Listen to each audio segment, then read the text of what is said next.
Quero convidá-los a abrirem suas Bíblias comigo no texto de Atos, capítulo 27. Esse é o texto para a nossa reflexão nessa noite. Atos, capítulo 27. Nós estamos aí no penúltimo capítulo do livro. Esse capítulo nós vamos pregá-lo em dois momentos. Hoje nós vamos do versículo 1 ao 26 e na semana que vem do 27 ao 44. Então, Atos capítulo 27, versículo 1 até o verso 26.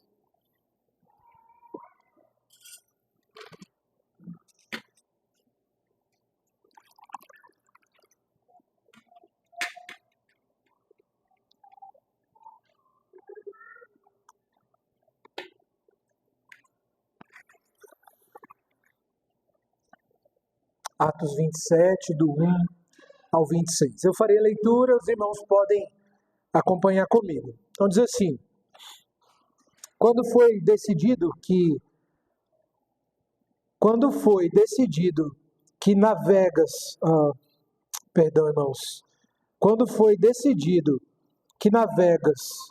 navegássemos para a Itália, entregaram Paulo e alguns outros presos a um centurião chamado Júlio, da corte imperial, embarcando num navio adramitino, que estava de partida para costear a Ásia.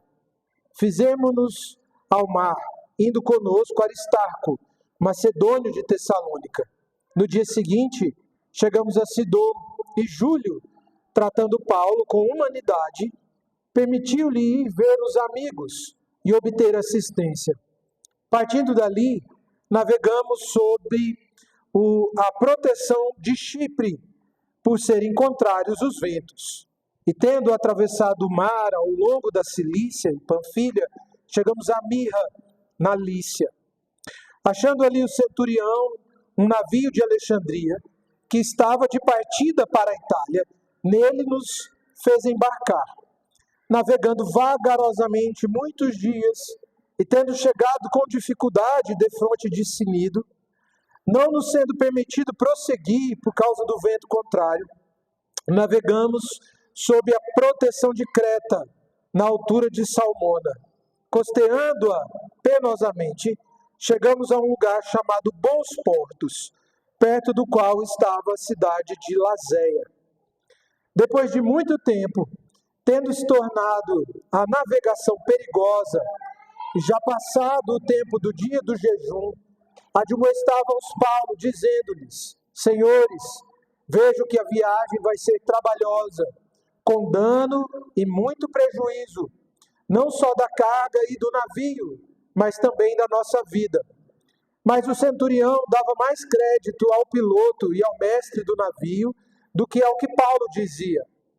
Também sendo o porto próprio não sendo o porto próprio para invernar, a maioria deles era de opinião que partissem dali para ver se podiam chegar a Fenícia e aí passar o inverno, visto ser um porto de Creta, o qual olhava para o nordeste e para o sudeste. Soprando brandamente o vento sul, e pensando eles ter alcançado o que desejavam, levantaram âncora e foram costeando mais perto a ilha de Creta. Entretanto, não muito depois, desencadeou-se do lado da ilha um tufão de vento chamado Euroaquilão, e sendo o navio arrastado com violência, sem poder resistir ao vento, cessamos a manobra e nos fomos deixando levar, passando sobre a proteção de uma ilhota chamada Cauda. A custo conseguimos recolher o bote, e, levantando este, usaram de todos os meios para cingir o navio, e temendo que dessem na Sirte, arriaram os aparelhos e foram ao léu. Açoitados severamente pela tormenta, no dia seguinte, já aliviavam o navio, e ao terceiro dia, nós mesmos, com as próprias mãos, lançamos ao mar a armação do navio. E não aparecendo, havia já alguns dias, nem sol nem estrelas, caindo sobre nós grande tempestade, dissipou-se, afinal, toda a esperança de salvamento. Havendo todos estado muito tempo sem comer, Paulo, pondo-se em pé no meio deles, disse: Senhores, na verdade, era preciso terem me atendido e não partir de Creta para evitar esse dano e perda.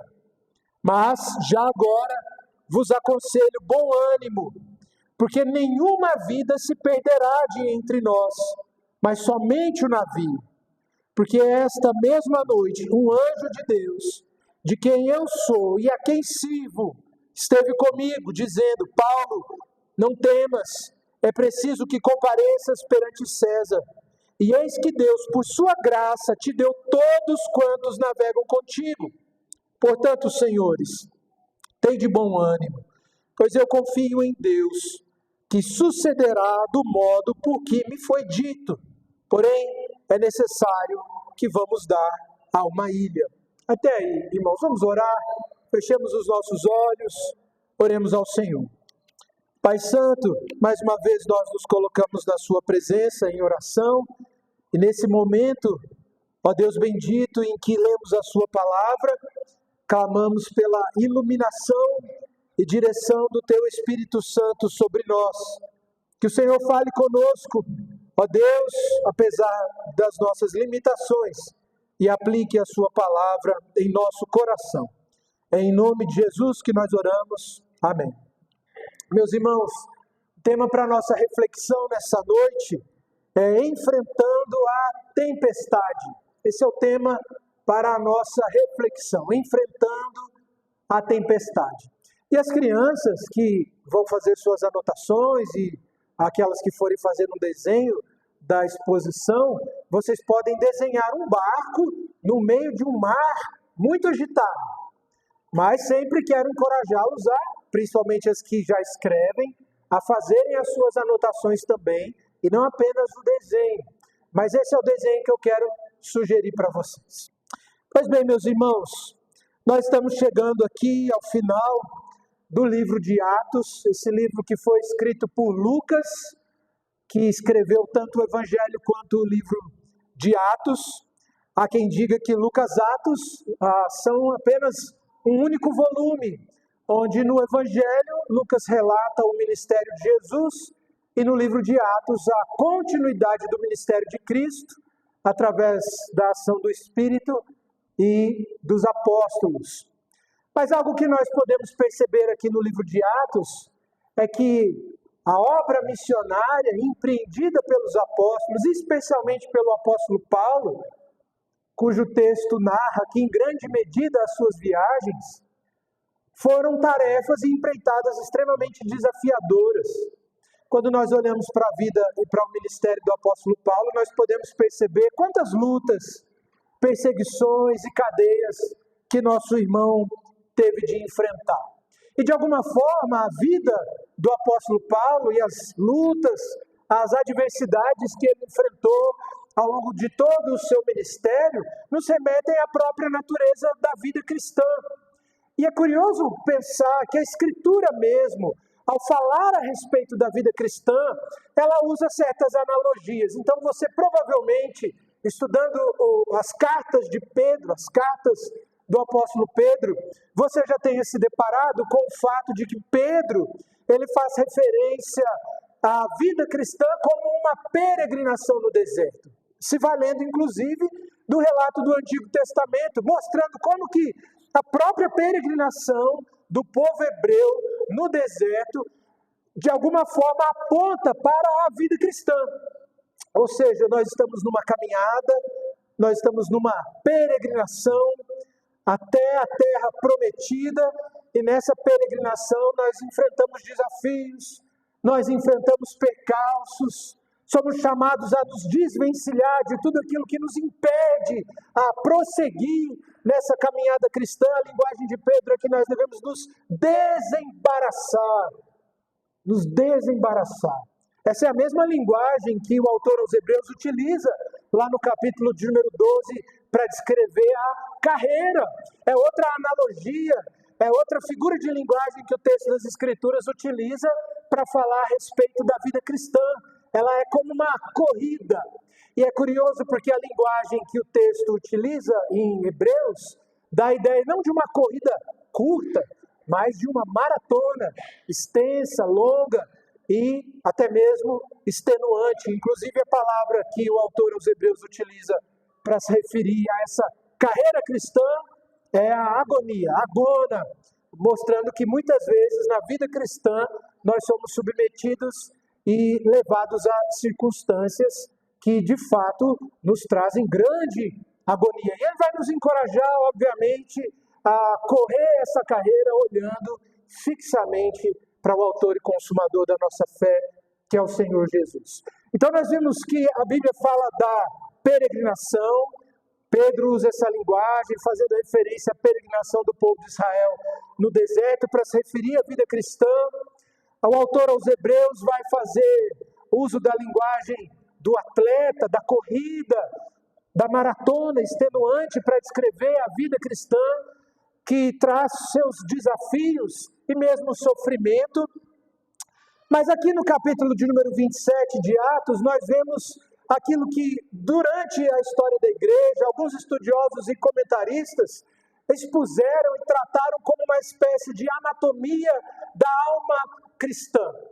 Ou seja, eles olham para a vida de Paulo e para essa situação desafiadora que ele enfrentou aqui, nessa grande tempestade, e descrevem e fazem uma espécie de alegoria, mostrando como que aquilo que Paulo enfrentou aqui, de alguma forma, aponta para a luta do cristão ao longo da sua peregrinação. Então, se há uma verdade que nós podemos extrair das Escrituras, meus irmãos, é que a vida cristã, de fato, ela não é um mar de rosas. A vida cristã ela é cheia de desafios, não é à toa que a Bíblia utiliza essas linguagens para se referir à vida cristã. Ela é desafiadora, é uma peregrinação num deserto árido muitas vezes, ela é uma corrida de longa distância, extenuante e agonizante, mas muitas vezes ela é também uma tempestade. E nós podemos dizer que ao longo da nossa vida cristã já enfrentamos grandes tempestades e desafios.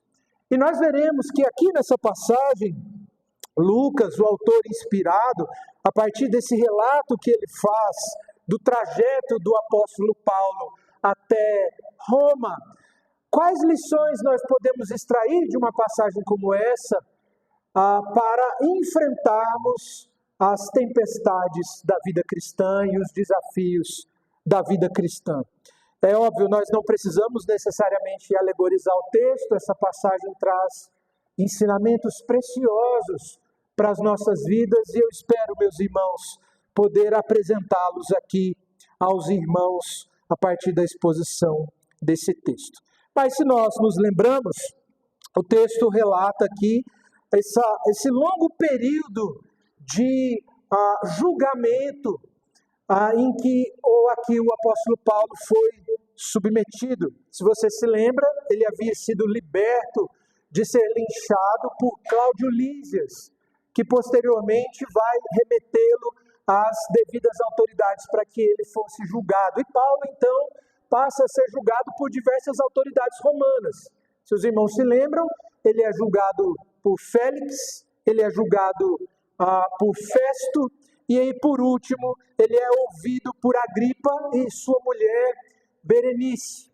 E em todas essas sessões de julgamento a que o apóstolo Paulo foi submetido, nós nos lembramos que ninguém achou nada que pesasse contra ele. Todas as autoridades julgaram que o apóstolo Paulo fosse inocente, ele não era culpado das acusações que os judeus fizeram contra ele. Muito pelo contrário, ao longo das suas defesas, Paulo pôde mostrar que ele estava sendo julgado e condenado pelos judeus por causa da fé que eles mesmos professavam.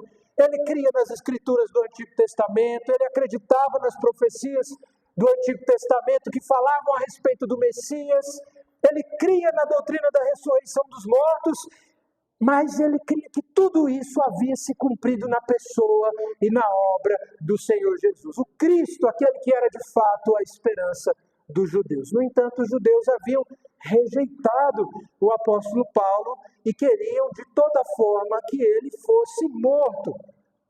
E aí então as autoridades romanas cedem à pressão dos judeus e julgam o apóstolo Paulo. Por fim, no entanto, uma vez que Paulo percebeu que havia uma inclinação muito grande por parte dos judeus de condená-lo, por parte das autoridades romanas de condená-lo para agradar aos judeus, Paulo então apela para Roma. E por fim, Agripa vai reconhecer que ele poderia muito bem ser solto se ele não tivesse apelado para Roma. Mas uma vez que ele havia apelado para César, ele deveria ser levado a Roma.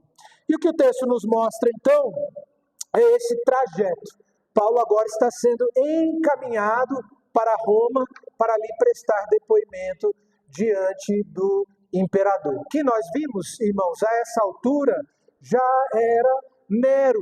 Embora nos primeiros anos do seu governo como imperador, Nero tivesse exercido um governo mais pragmático. Os historiadores dizem que Nero, nos seus 4 ou 5 primeiros anos de governo, ele havia exercido um governo mais justo, pragmático, buscando estabelecer a paz no império.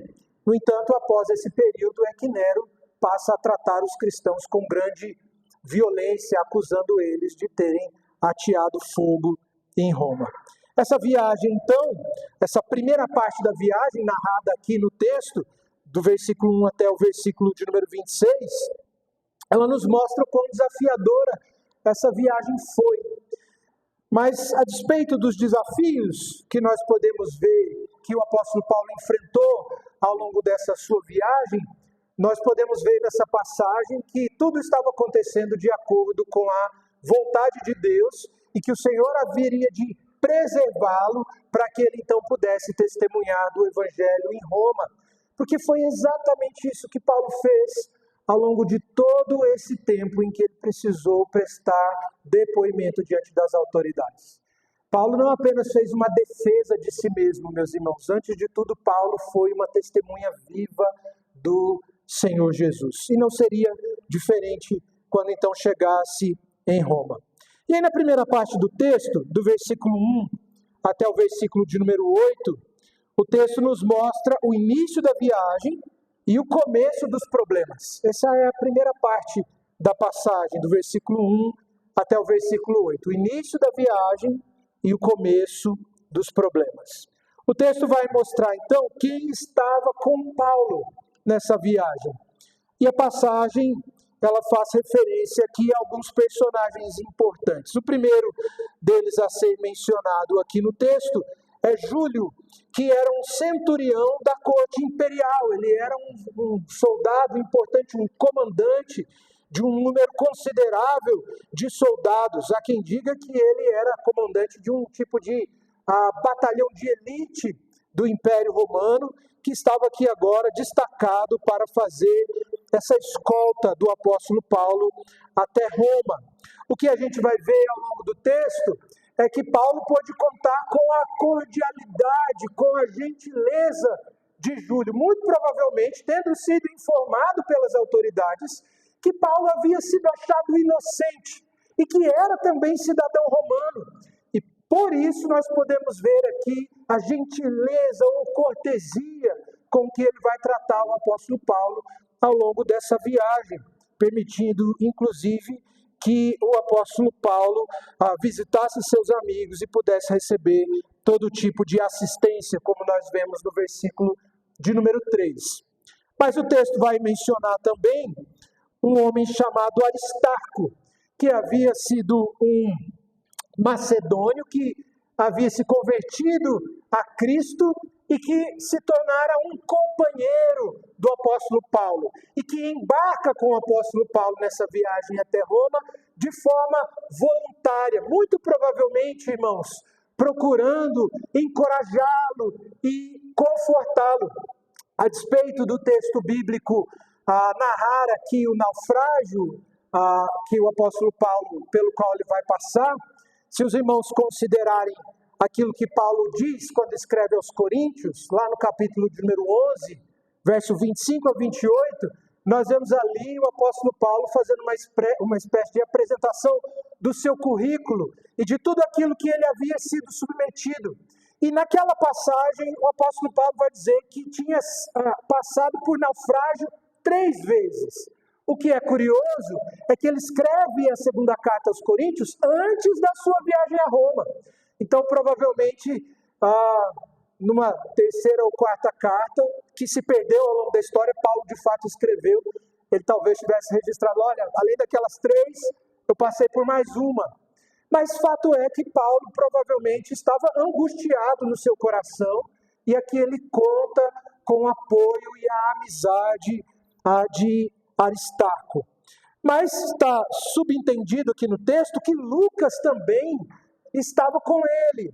E aí o texto vai dizer isso na forma narrativa da passagem. Olha como o texto diz no versículo 2.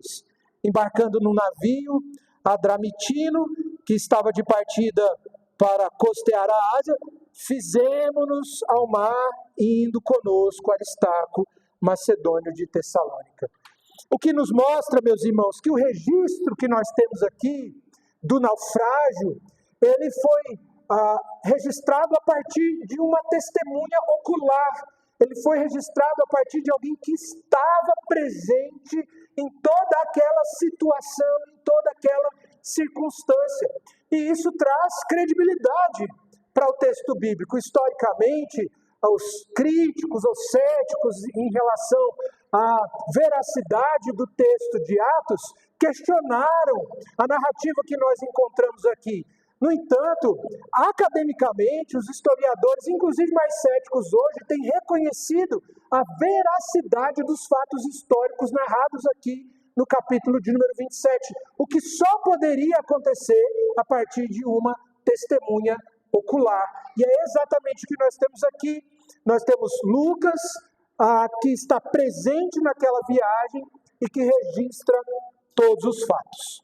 O texto vai nos mostrar, então, que do versículo 1 até o 8, essa viagem ela consiste de 2 partes.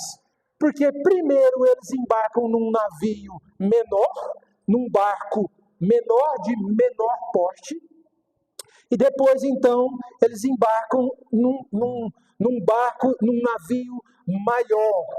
O primeiro barco, o texto vai dizer, era um navio adramatino, era uma espécie de embarcação pequena que fazia a viagem de forma mais lenta, que parava em mais lugares. E muito provavelmente por isso, então, é que Júlio resolve embarcar numa embarcação maior, como é narrado ali a partir do versículo de número 6, porque julgava que assim a viagem poderia ser mais rápida.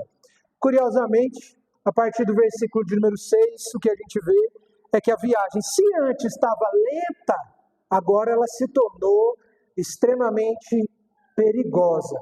Então o texto, a partir do versículo de número 6, narra o fato de que a viagem começa a apresentar os seus primeiros desafios, até que eles então atracam num porto da ilha de Creta chamado Bons Portos. E ali eles vão permanecer durante algum tempo. E aí nós chegamos na segunda parte da nossa passagem, do verso 9 até o versículo de número 20, onde nós vemos agora o apóstolo Paulo fazendo uma advertência e chamando a atenção dos homens para os perigos de dar continuidade àquela viagem. Então nós vemos isso nos primeiros versos da passagem, quando o apóstolo Paulo vai dizer da seguinte forma no versículo de número 10: Senhores, vejo que a viagem vai ser trabalhosa, com dano e muito prejuízo, não só da carga e do navio, mas também da nossa vida. E aí, por que Paulo vai fazer essa afirmação? Provavelmente por conta do relato que nós temos lá em 2 Coríntios. Ele é alguém que já tinha passado por naufrágio e pela experiência própria havia identificado que a viagem agora havia se tornado perigosa. Além do mais, meus irmãos, os relatos nos mostram que as viagens marítimas naquela região A partir de setembro até março, elas se tornavam extremamente perigosas e elas não eram recomendáveis. De setembro a outubro, elas não eram recomendáveis. E de novembro a março, os navios precisavam ficar atracados, porque as viagens se tornavam impossíveis. Pelo relato que nós temos aqui, quando Paulo fala a respeito do dia do jejum, que era uma referência ao jejum ordenado por Deus no período do Antigo Testamento, no dia do Yom Kippur, essa viagem aqui ela está acontecendo provavelmente no mês de outubro, ou seja, num mês em que já não era recomendável. Então Paulo está dando essa advertência, essa orientação, não porque houvesse nesse momento recebido qualquer tipo de revelação da parte de Deus, mas por experiência própria. Só que o que o texto vai nos mostrar, irmãos, é que esses homens, eles não vão dar ouvidos a Paulo. E talvez você questione, não é verdade? Mas, afinal de contas, aquilo que o texto vai nos mostrar é que o centurião Júlio dava mais crédito ao piloto e ao mestre do navio do que ao que Paulo dizia. Era até natural de se esperar isso. Afinal de contas, era o mestre, piloto, ali responsável pela condução do barco, e do outro lado você tinha um prisioneiro, que ainda que estivesse sendo tratado bem, tivesse recebido ali boas recomendações, não era a maior autoridade em navegação. E por isso, então, eles continuam a viagem. E aqui do versículo de número 12 em diante, o texto nos mostra que houveram situações extremamente adversas. No verso 13, o texto dá a entender que as condições para a viagem haviam se tornado mais favoráveis, porque o vento ficou mais brando. E eles então seguem viagem. Mas, para surpresa deles, e provavelmente não para surpresa de Paulo, eles foram surpreendidos por um tufão, uma espécie de furacão que os encontrou. E aí, a partir de então, eles começaram a tomar medidas, as medidas que fossem necessárias para a sua sobrevivência. Eles lançaram a âncora, eles amarraram um barco e cercaram o barco, provavelmente com cordas ou cordões fortes que pudessem dar alguma garantia para o barco, caso ele se chocasse contra a costa e então não se despedaçasse. Eles tiraram peso do barco para que o barco ficasse então mais leve e assim facilitasse a navegação. Mas diante de todos esses esforços, o que o texto vai dizer por final aqui para nós é que todos eles perderam a esperança. Diante de toda aquela situação que eles estavam enfrentando, diante de toda aquela tempestade, eles perderam a esperança de salvamento. Diante daquilo, a conclusão então que eles chegaram foi assim: olha, nós vamos morrer mesmo. Não tem outro jeito, nós vamos morrer. E aí então nós chegamos na última parte da passagem, onde nós vemos agora o apóstolo Paulo encorajando esses homens. E agora sim, nós vemos que o apóstolo Paulo vai os encorajar por conta de uma visão que ele havia tido. O texto vai dizer que um anjo apareceu ao apóstolo Paulo e garantiu a ele que nenhum deles se perderia, a não ser a embarcação, mas que ele iria chegar até César. E então Paulo vai dizer no verso de número 24, não temas, é preciso que compareças perante César. O que é curioso é que no versículo 21, Paulo vai dizer para eles assim: olha, lá atrás eu disse que a gente não deveria seguir essa viagem. E aí talvez na leitura do texto a gente tenha a impressão de que Paulo está querendo assim, ó, tá vendo, eu avisei. Mas não é bem isso. Paulo está querendo ganhar a confiança dessas pessoas, para que eles pudessem ouvir a sua palavra de encorajamento diante daquela situação adversa pela qual eles estavam passando. E aquilo que Paulo vai dizer então é que mesmo diante de toda aquela situação, o Senhor os preservaria com vida. Mas quais lições, meus irmãos, nós podemos aprender de um texto como esse? Não é um texto simples, é uma narrativa cheia de detalhes, inclusive de detalhes técnicos, históricos. Quais lições nós podemos aprender de uma passagem como essa? A primeira consideração que eu quero fazer com os irmãos é que, de fato, nós temos, a partir de um relato como esse, a segurança da confiabilidade das Escrituras. Nós podemos ver nas evidências históricas que o texto bíblico, ele de fato é verdadeiro. Nós não temos aqui, irmãos, uma história inventada, uma ficção, mas o que nós temos aqui é um relato verídico daquilo que aconteceu com o apóstolo Paulo, com Lucas e Aristarco naquela viagem até Roma. É claro, meus irmãos, que nós não precisamos das evidências externas para confiar na veracidade do texto das Escrituras. Até porque nós jamais seremos convencidos por essas evidências se o Espírito Santo não nos convencer da verdade como está revelada no Evangelho. A Escritura, ela nos ensina que as coisas espirituais, elas só se discernem espiritualmente. As evidências externas, elas têm o seu valor. Então, quando a história, ela atesta a veracidade das Escrituras, louvamos a Deus por isso. Quando a geografia aponta a veracidade dos fatos narrados, nós louvamos a Deus por isso. Quando a arqueologia aponta para a veracidade do texto bíblico, nós louvamos a Deus por isso. Quando a própria ciência testemunha a respeito da veracidade do texto bíblico, nós louvamos ao Senhor, mas no final das contas o que nós dizemos ela apenas está afirmando aquilo que nós já sabíamos. A Bíblia, ela é palavra de Deus inspirada pelo Espírito Santo. Então, um relato como esse, cheio de informações técnicas e às vezes até mesmo maçante de ler e de entender, aponta para a veracidade do texto bíblico. Nesse sentido, irmãos, quando nós meditamos na palavra do Senhor e estudamos um texto como esse, não apenas o capítulo 27 do texto de Atos, mas nos dedicamos a entender e a estudar e a meditar naquilo que Lucas registrou ao longo desses 28 capítulos escritos por ele, nós podemos ter a confiança de que nós estamos meditando na palavra de Deus, que é verdadeira, é viva e é eficaz. Essa é a primeira lição que eu gostaria de compartilhar com os irmãos. O texto que nós temos diante de nós aponta para a veracidade do texto bíblico, para a veracidade da palavra de Deus. A segunda consideração que eu gostaria de fazer com os irmãos é que numa passagem como essa, nós podemos aprender que as nossas tribulações, elas são aliviadas pela providência graciosa de Deus.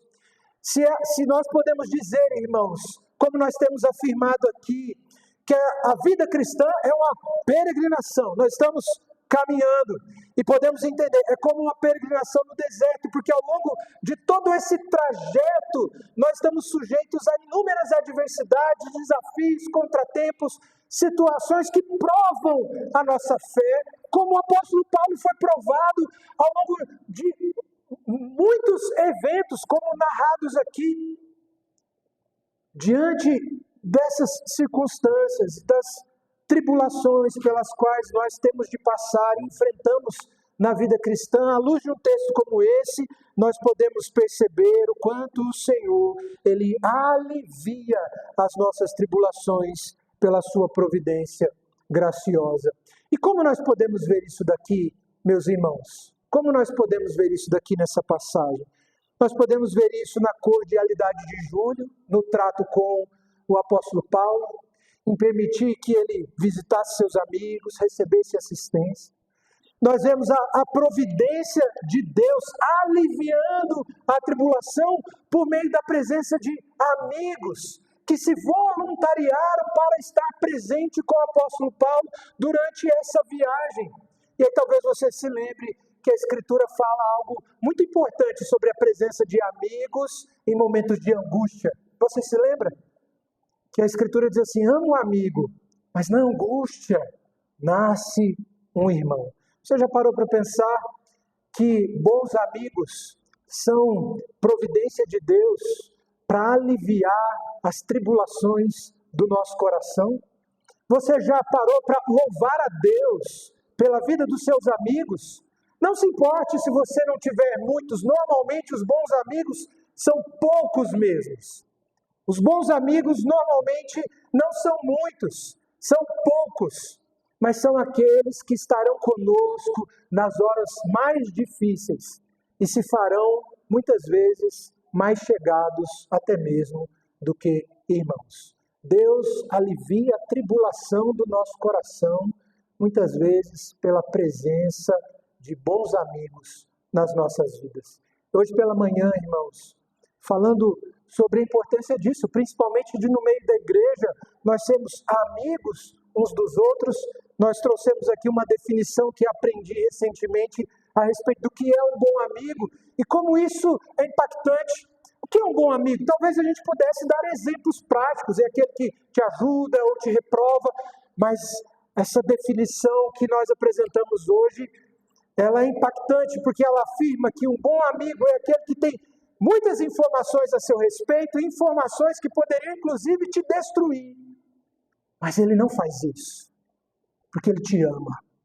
Ele te ama. Esse é o bom amigo.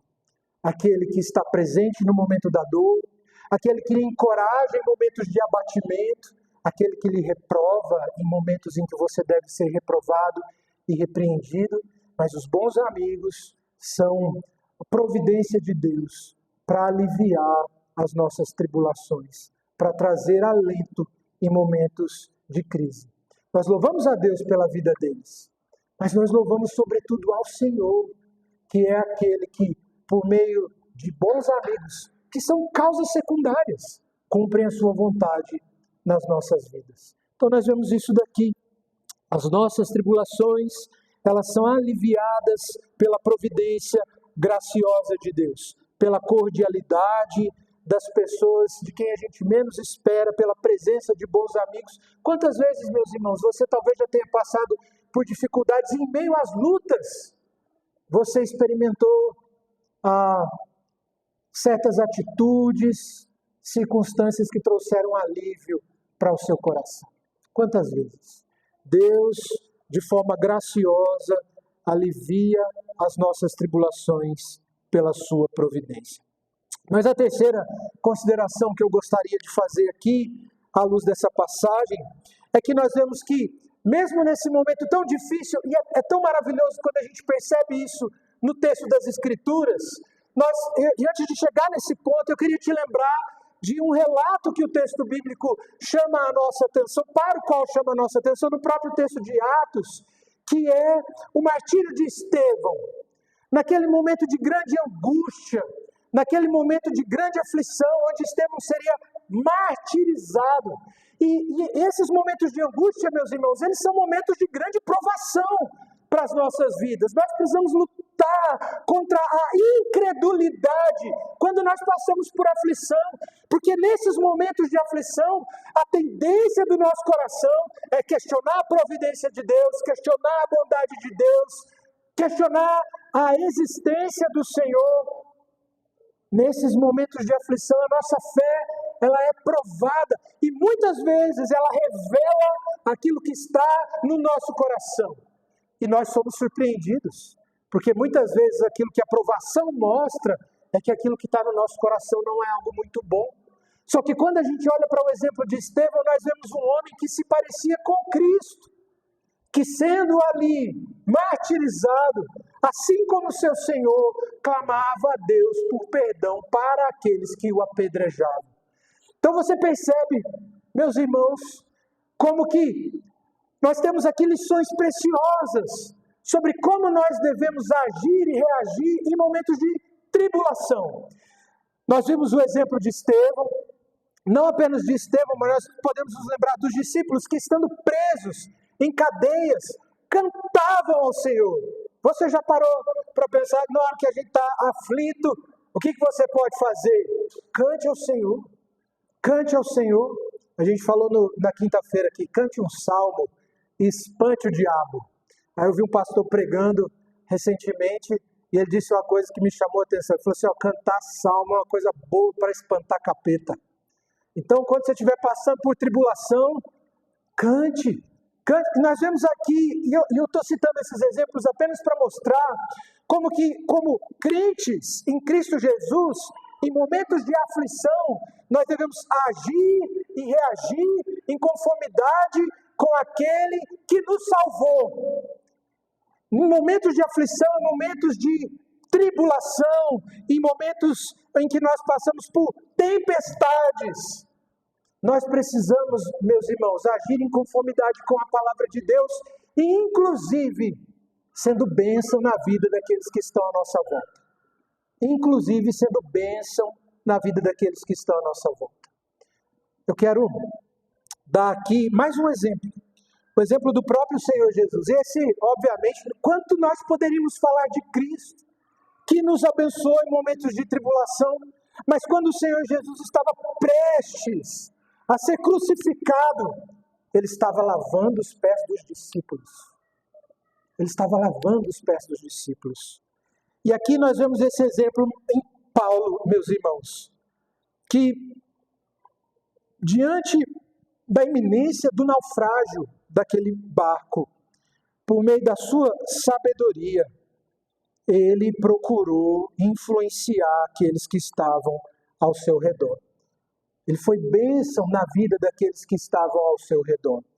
E nós podemos dizer isso, vendo que Paulo aqui, ele age como José no Egito, que estava ali preso, mas porque amava o Senhor, porque temia ao Senhor, foi bênção inclusive na casa de Potifar. E não apenas na casa de Potifar, mas em todo o Egito, e o Senhor usou a sua vida para a preservação da vida e para a preservação da descendência da mulher, da semente da mulher. Então, meu irmão, minha irmã, como crentes em Cristo Jesus, mesmo naqueles momentos em que nós estivermos passando por dificuldades, sejamos bênção na vida uns dos outros. Sejamos bênção na vida daqueles que estão ao nosso redor. E nós podemos ver nessa passagem, assim como nós podemos ver no relato de Gênesis a respeito da vida de José, que homens crentes, servos do Senhor, que vivem uma vida de piedade, mesmo quando estão passando por situações de adversidade, são bênção na vida daqueles que estão à sua volta, inclusive dos ímpios. Inclusive dos ímpios.